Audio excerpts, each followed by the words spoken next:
When Hitler came to power in 1933, for all we knew, it was just another form of anti-Semitism. We didn't realize how bad it was.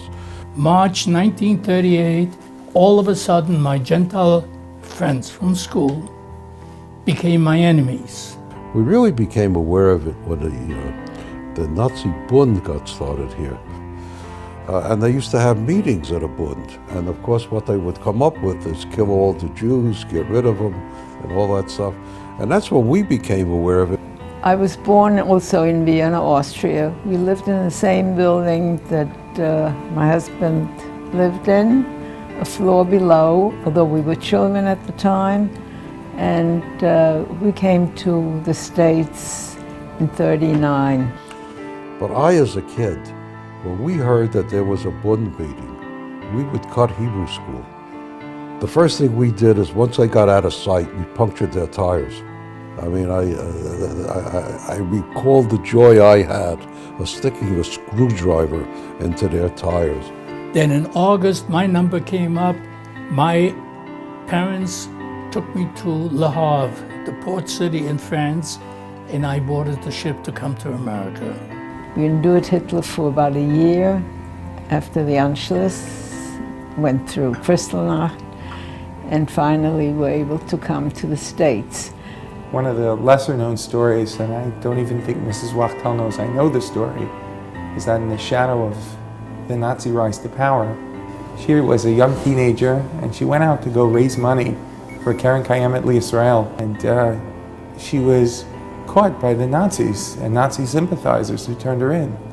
And she stood through the whole process.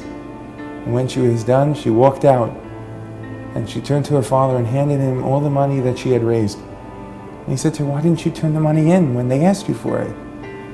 But that was Mrs. Wachtel. She turned to her father and she said, "It's unbelievable. That's not my money. And it certainly didn't belong to the Nazis." I joined the U.S. Army because I was patriotic. I felt I have to pay back the American government for letting me come to America. One day, one of my lecturers came up to me and says, "You know, you speak with a strong German accent. What are you doing here? We don't need you here. We have a much more important place for you."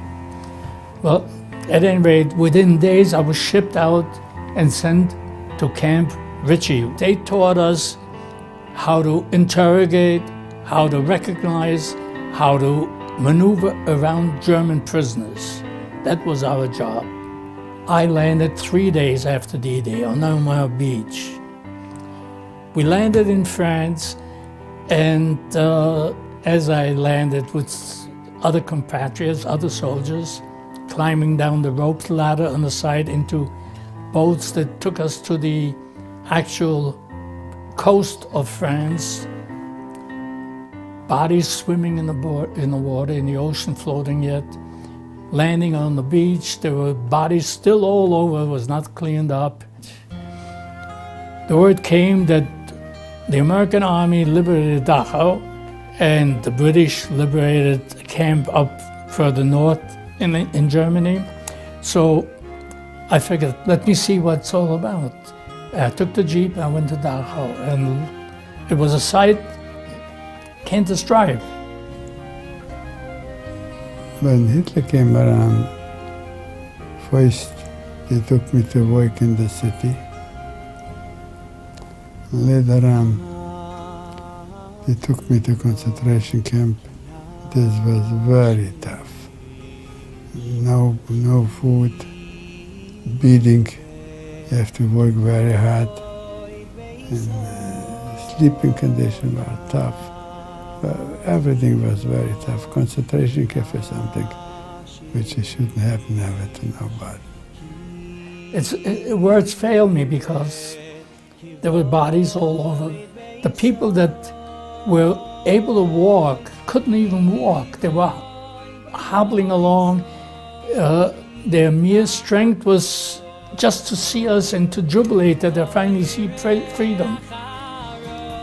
We were in a place called Kamyanka, where over 20,000 Jews. When we were liberated, we were 22 or 23 Jews left from over 20,000. Very tough. They killed every day. I was young and strong and willing to work, so this maybe helped a little bit. So I approached some of them, and when I started to talk Polish, and then one led to the other, and then Yiddish, they were exuberant. Here's an American soldier who speaks Yiddish, who's Jewish, and what can you do? What can we give you? What can we give them? We couldn't give them anything because they were so undernourished that any kind of food that we would have given them would instantly put them down.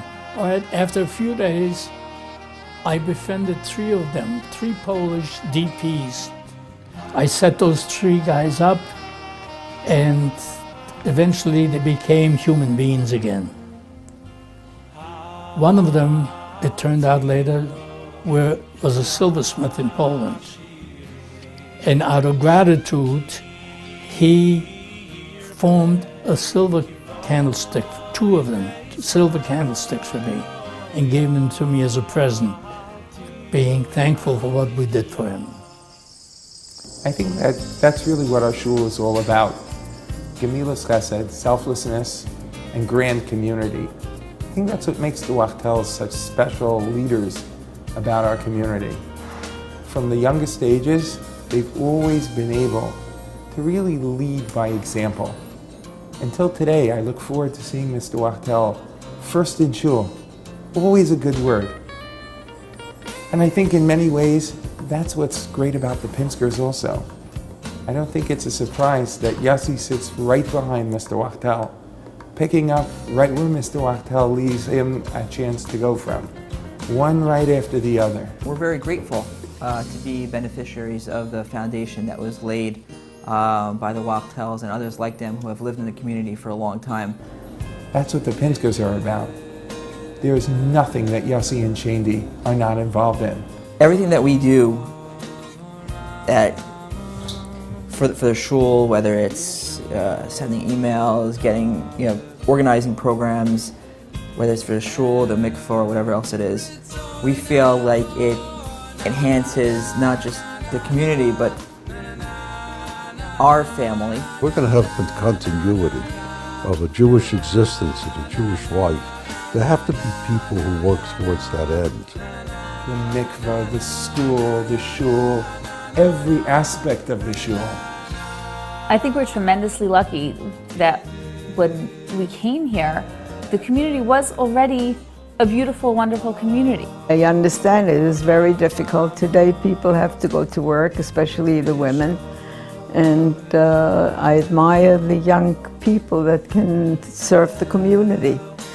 I joined the Adath Israel at that time because it was within walking distance of my home. And at the beginning, I was amazed how busy the place was.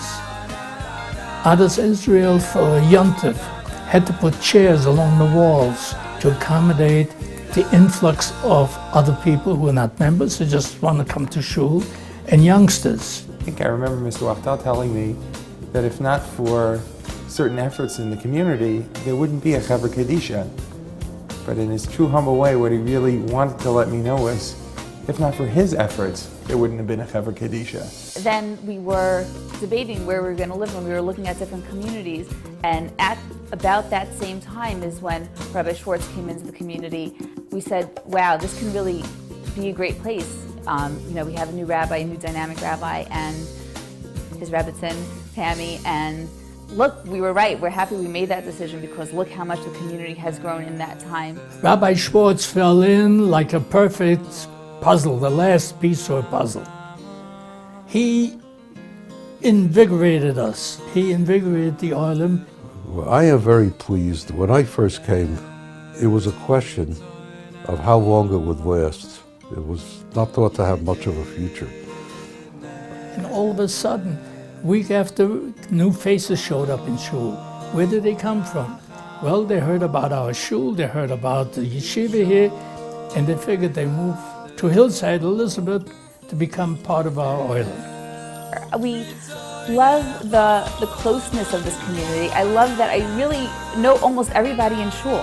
I love that I could really make a difference here. It matters that I'm here. It matters that I can do something, and it really affects the whole community. I just felt that having survived Hitler and having participated in getting rid of him and adding 3 daughters to make up for the lost children that were killed over there, I wanted them to have the right Jewish education. Just the kindness of the people and the shul and the school, and we felt that it would be such a great place to raise our children. And I'm happy for them that they get to grow up here. I think it's a really wonderful place to live.